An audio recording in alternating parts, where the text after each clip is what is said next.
America, we need to talk. We've grown apart these last few years. It's not you, it's Mississippi. It's Mississippi. Pew Research reports that over the past 7 years, Americans have increasingly felt that their political opposites are stupider, more dishonest, more immoral, and lazier. And the simple fact is, they're right, regardless of what side they're on. I'm playing both sides so that I always come out on top. And in light of this increasing political acrimony among Americans, some have begun to think it was good while it lasted, but it's time to call it quits on this whole union thing. For example, Texas Governor Greg Abbott has declared a crisis at the border and says that Texas has a right to self-defense and is going to take over immigration duties from the US government and stop the US government from interfering. And many politicians agree, like Republican Representative Marjorie Taylor Greene, who triggered a firestorm of criticism by repeatedly demanding a national divorce in which red America and blue America go their separate ways. And we should listen to Congressperson Greene because she knows from experience what it means when someone decides they can't stand you anymore and unceremoniously leaves you.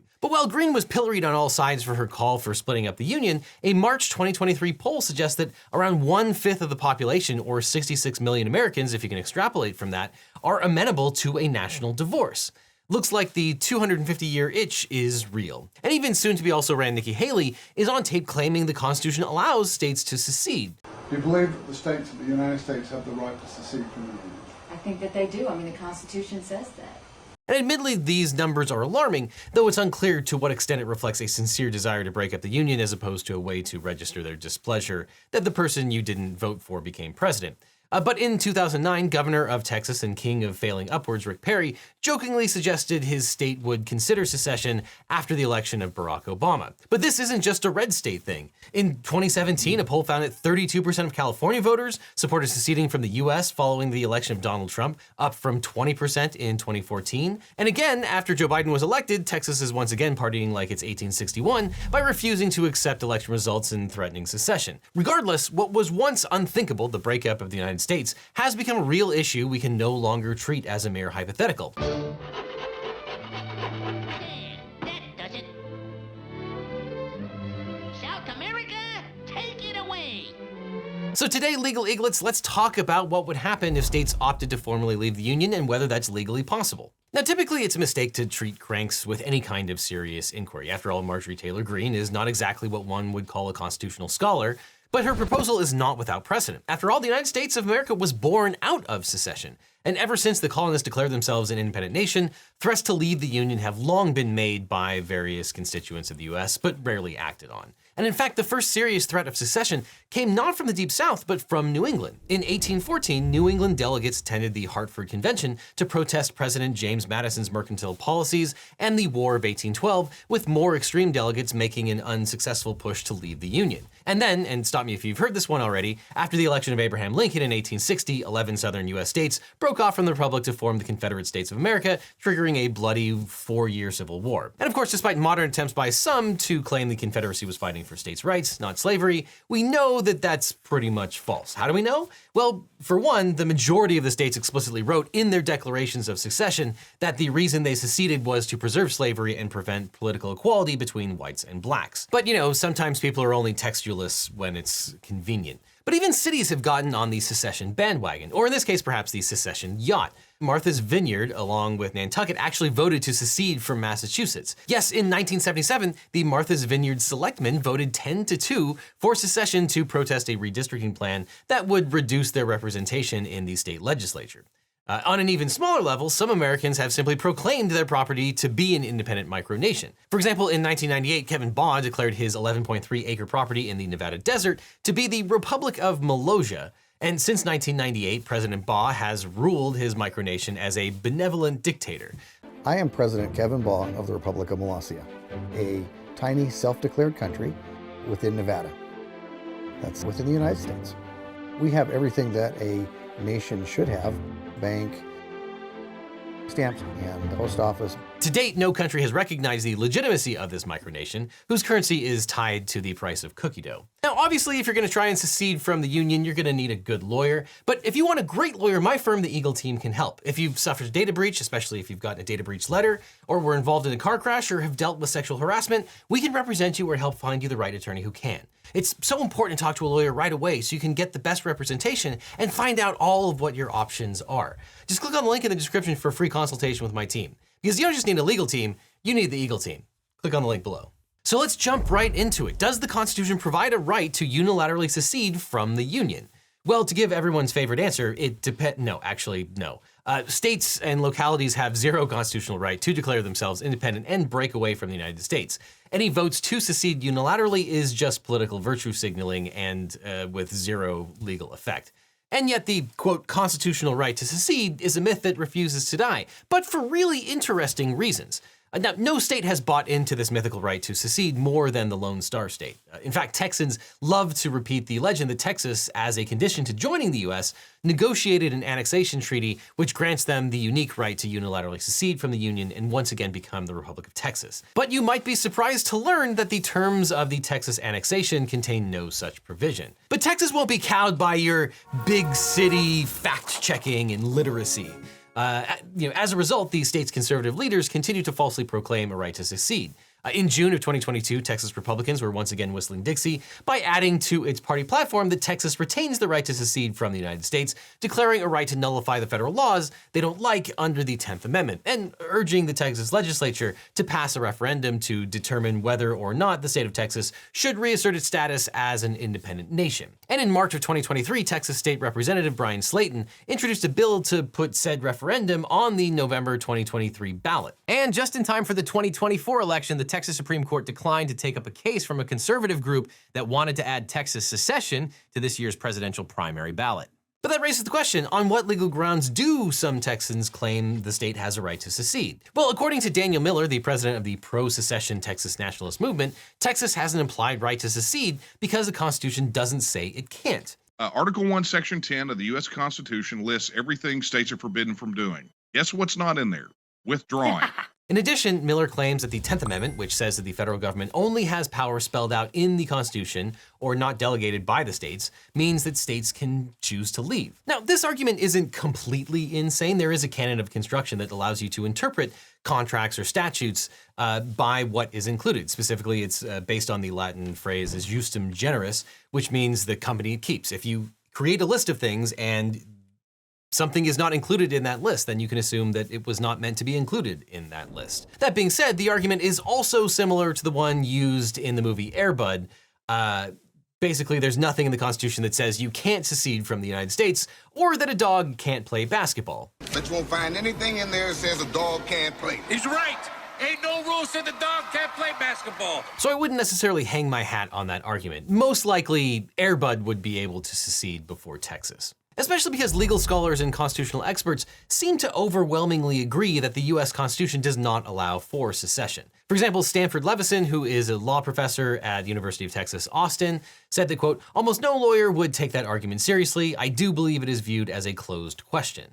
And courts that have weighed in on the issues of secession have always shot them down. In 2010, Alaska's Supreme Court ruled that secession was illegal, and thus an initiative putting the question to a vote could not be placed on the ballot. So any effort to put a matter on the ballot in Texas would likely not be constitutional either. Even the late Supreme Court Justice Antonin Scalia, who followed a strict form of constitutional interpretation dubbed originalism, said that there's no legal basis for secession. And we learned Scalia's views on this matter in a quite unusual way. Back in 2006, legally minded screenwriter Daniel Turkowitz wrote a letter to all 9 Supreme Court justices for advice on a farcical script he was writing in which Maine secedes from the US and joins Canada, leading to a climactic showdown at the Supreme Court. Scalia was the only justice to provide a substantive response to Turkowitz, and the late justice was unequivocal. Quote, to begin with, the answer is clear. If there was any constitutional issue resolved by the Civil War, it is that there is no right to secede. Hence, in the Pledge of Allegiance, one nation indivisible. The justice also explained why a secession case would never end up before the Supreme Court. Quote, I find it difficult to envision who the parties to this lawsuit might be. Is the state suing the United States for a declaratory judgment? But the United States cannot be sued without its consent, and it has not consented to this sort of suit. I am sure that poetic license can overcome all that, but you do not need legal advice for that. Good luck with your screenplay. And although the Supreme Court has never heard a direct secession case, it did address the question indirectly in 1869, and once again, it involves Texas. The Supreme Court case of Texas versus White centered on the cash-strapped state selling U.S. Treasury bonds to help finance its war with the Union. A brokerage firm purchased some of these bonds and then resold them to investors. And after the South's defeat, the Union-supported Reconstruction government of Texas filed suit against the brokerage firm directly with the Supreme Court, as the Constitution confers original jurisdiction to the top court for cases in which a state is a party. And Texas argued that the rebel government had illegally sold these bonds, and the state was therefore entitled for their return and/or repayment. The brokerage firm argued that these sales were legal and it had no duty to repay Texas. And in a 5-3 ruling, the Supreme Court ruled that the Confederate States' sale was illegal because Texas's secession itself was illegal, and as a matter of law, it never happened. Writing for the majority of the court, Chief Justice and secret grizzly bear Salmon Chase, who once famously graced the face of the now defunct $10,000 bill, declared, quote, "The union between Texas and the other states was as complete, as perpetual, and as indissoluble as the union between the original states. There was no place for reconsideration or revocation except through revolution or through the consent of the states." So the Supreme Court has spoken. There are only two paths to secession: revolution or a consensual dissolution. Now, before you go thinking that declaring war against the United States is just this one weird trick that allows you to secede, or governments hate it because it's so successful, I should note that waging war against the government is not legal. It's what we lawyer types would call treason, a crime that is punishable by death. Hashtag not legal advice, don't commit treason.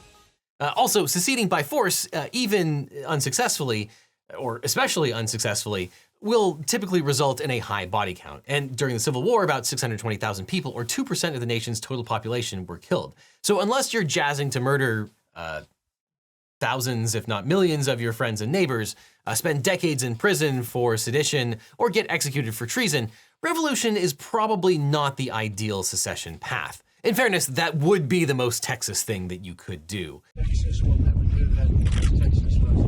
But there is one way to secede without murdering a whole bunch of people. The states and the federal government consent to your secession. Now, of course, some states already act like their own independent nations and have the wealth to back that up. If California and Texas were their own countries, they would be the 5th and 10th largest economies in the world by GDP, respectively. And if one state leaves, it's easy to imagine the domino effect of mass exodus of red and/or blue states. So what would a consensual breakup between one or more states look like? Well, in a December 2022 article for the New Republic, Bryn Tannehill, a former naval aviator and a senior defense analyst, gamed out what a divided United States of America might actually look like. In the piece, Tannehill, who outlined scenarios for what she referred to as a soft secession and hard secession, which she described as akin to a separation versus a messy divorce, respectively. In Tannehill's view, a soft secession could look like the 56-nation British Commonwealth, where nations like New Zealand, Canada, and Australia technically owe allegiance to the crown, but in practice, they're all their own sovereign nations, and the monarch's role is entirely ceremonial. The US doesn't have to swear allegiance to the crown because we're dope and we do dope things. But she also cited as an example the Kurds in northern Iraq, and that while technically part of Iraq, the Iraqi government exercises little control, and the Kurds have their own armed forces that cooperate in anti-terror operations against ISIS. Though that hasn't exactly worked out especially well for the Kurds historically. But the idea of a soft secession has its supporters on the conservative, albeit never Trump side of the aisle, like former National Review columnist David French. French argued that different states and different regions should be empowered to go about American life in a radically different way without federal intervention. So in practice, this would look like a beefed up version of federalism, which French describes as tolerance through self-governance and community autonomy.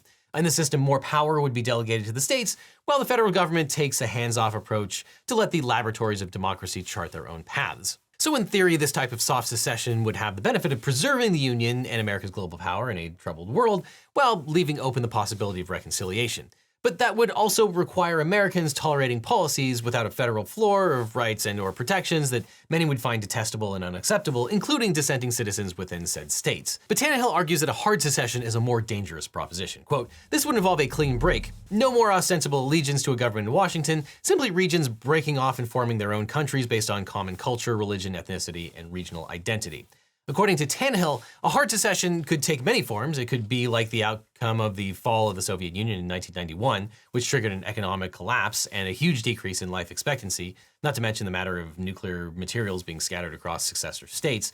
Tannehill also cites to the fall of Yugoslavia in the 90s, which resulted in a decade of civil war and genocide. Or it could be like Taiwan and China, a decades-long cold armed standoff. But apart from the legality or illegality of the whole situation, a national divorce, even a consensual one, would be an absolute bureaucratic nightmare with a ton of unanswered questions. Like, how would the national debt be divided? What happens to all the money paid into federal programs like Social Security and Medicare for those leaving the US? What do we do with federal assets like the gold fort at Fort Knox or the US military bases? And for that matter, what happens to the US military itself? And the nukes? Dibs on the nukes. Yeah, I'm sure this will work out just fine. In short, yes, theoretically you could break up the United States through mutual consent, but only at great personal, economic, and political costs. There are just so many complicated issues to resolve, even with a mutual separation, not to mention that America's standing in the world would immediately and permanently be diminished. And even if the initial separation were peaceful, which I kind of doubt, there would be years of disputes from trade and redrawing borders. And as history has shown regarding boundary disputes, there's no guarantee that we wouldn't break out into an all-out, bloody second civil war. So I know we've all been fussing and feuding, but let's just take a breath and remember, as Americans, we have more in common than what divides us, and find a way to work through our issues together, at least until the kids go to college. And it looks like a frightening number of states are going along with the plan to give the middle finger to the federal government.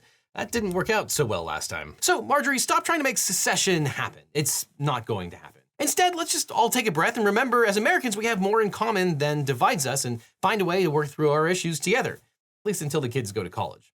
And if you're looking to send your kids to college, you'll probably need to find ways to manage your finances and save money. Luckily, today's sponsor, Rocket Money, can help. For reasons that I don't understand, Mint is shutting down, and Rocket Money is one of my favorite Mint replacements to keep track of all of my expenses. And it's better in so many ways. Now, recently I had a problem trying to get a handle on all my subscriptions. Between my personal and professional subscriptions, I was paying out almost $20,000 per year. Yes, being a real lawyer and also a YouTuber turns out is extremely expensive.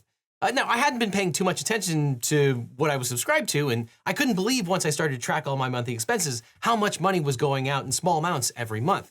But Rocket Money is an all-in-one finance platform that helps you save more and spend less. Rocket Money allows you to manage subscriptions, lower bills, build a custom budget, and grow your savings all in one place. I'm using Rocket Money to help me cancel all the subscriptions I wasn't using for apps I hadn't even watched shows on for months that I no longer needed now that Succession and Game of Thrones are over.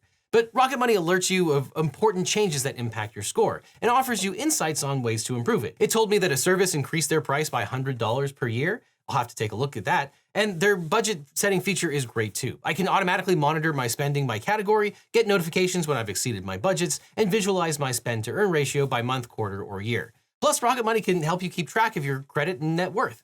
So once you canceled all those old subscriptions, you can watch the line go up. It lets me keep track of my whole financial picture, including cash, debts, investments, retirement accounts, collectible items, and more. Rocket Money has helped save its customers an average of $720 a year, with over 500 million in canceled subscriptions. So to save more and spend less, join the over 5 million members using Rocket Money today. Go to rocketmoney.com/LegalEagle or click on the link in the description to get started for free. You can also unlock even more features with Premium. Again, just click on the link that's on screen right now or down below to get started for free. And after that, click on this link over here for more Legal Eagle, or I'll see you in court.